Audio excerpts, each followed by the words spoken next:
Hello, ladies and gentlemen. Welcome to the second part of Physics 30 Magnetism Lesson 6, Force on a Wire, Determine the Magnetic Field Strength Lab. Now, we're supposed to be doing this in class, but anyway. So we're going to do this as a worksheet sort of thing.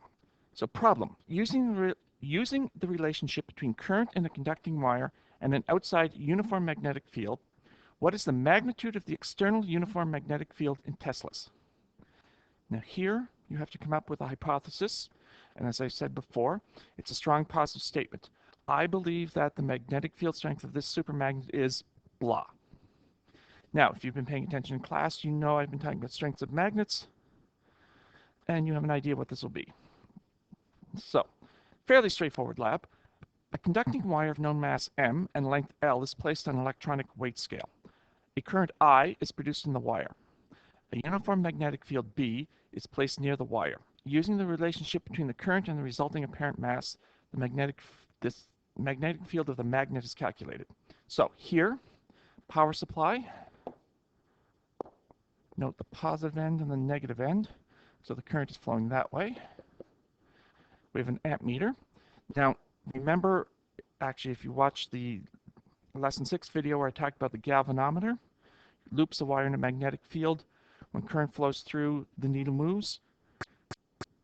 And of course, that's the result. That depends on the force, BIL, which depends on the current flowing.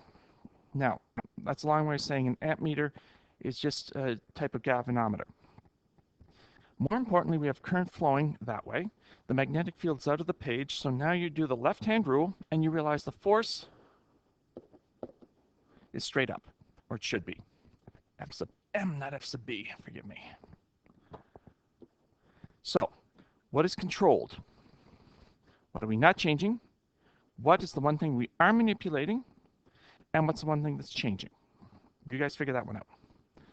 Now the materials here, length of conducting wire, magnet, electronic weight scale, ammeter, variable voltage supply, alligator clips, lab stand. All right. Obtain a length of wire. Record the length of the wire L in the data table provided. Fold the wire to allow it to fix neatly on top of the weight scale if necessary. Place the wire on the scale and attach a power supply via alligator clips. Record the starting mass. Place the magnet and a clamp on the stand. Move the magnet near the wire. Begin to increase the current flow through the wire. Note the effect on the apparent mass of the wire. It's desirable for the mass to decrease. Now, and finally, collect values of I and M. Collect values of I and M and record in the data table provided.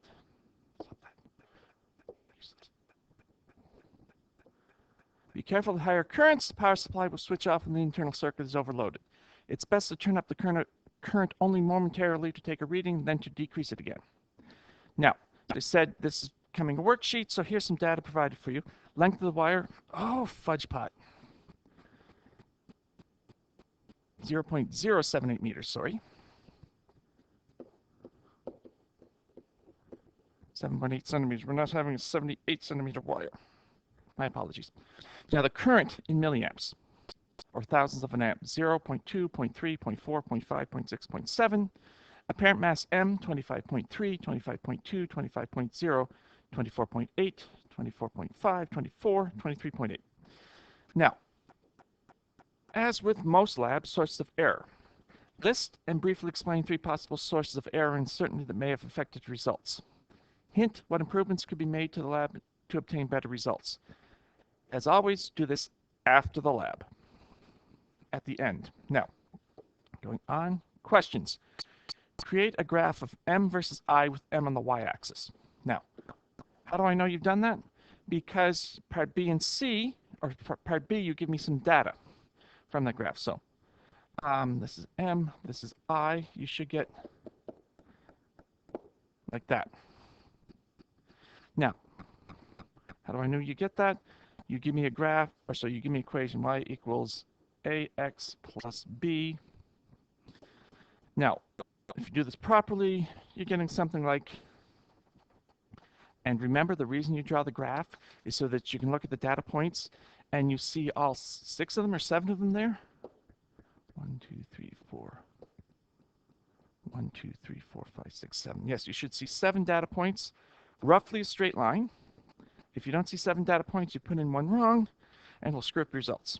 Anyway, you should be getting something like minus 3x plus 0.03. Now, those are not the correct net numbers. Actually, I'll make this 0.27. Do not use these numbers in your calculations. Use your numbers that you find.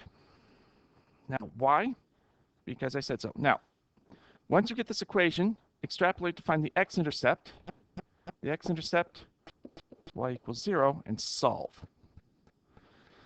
Now, for something like that, I got I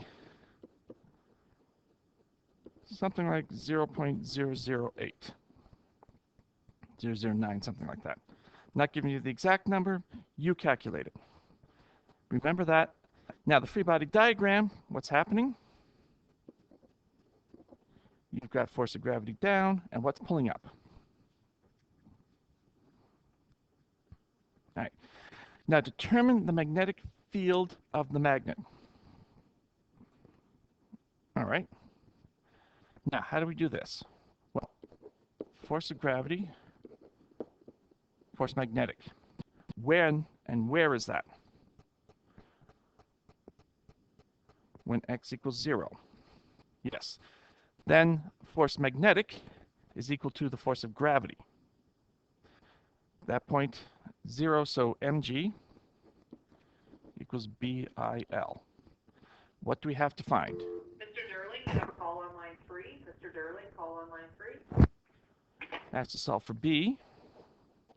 We know the mass of the wire. What is the mass of no current? In grams. So we know mass. We know acceleration due to gravity. We know the current flowing. And we know the length. And what's the current flowing? What we figured here. Once again, these are not exact numbers. You do it, and you plug in the exact numbers and tell me. Okay? Now, when the current was increasing, did the mass increase or decrease? Well, it decreased. Why? Now, what did the x-intercept of the graph represent? Well, I talked about that if you're paying attention. How is magnetic field strength calculated? I just did that for you. You have to explain in a sentence. Now, number 6 is the sneaky, number 4, I talked about what does the x-intercept of the graph represent. If you didn't get it, play the recording back. Number 5, how is the magnetic field strength calculated? I just did that. Now you explain to me how and why. In words.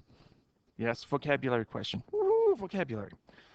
Number 6, what is one method to check the validity of the determined magnetic field value? You calculated to be there. How can you check it? Hint, what other formula have we used recently involving a magnetic field strength B? Okay, so give that a try. Now, once you do all that, you're going to get a number that, well, it is as it is, and you go back to the source of error. And yes, since you didn't do this and you're copying the results off of somebody, you can easily say human error.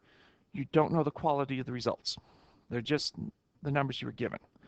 But what are a couple more sources of error uncertainty? And note the hint, what improvements could be made to the lab to obtain better results? How could you obtain better results? In particular, think about the x-intercept. What else would you do to make this better? If we had time and equipment and you were here to do it, and you didn't mind blowing the circuit panel in the school. All right, so think about it, give it a try. If you have problems, we'll try this Google Classroom thing. Good luck.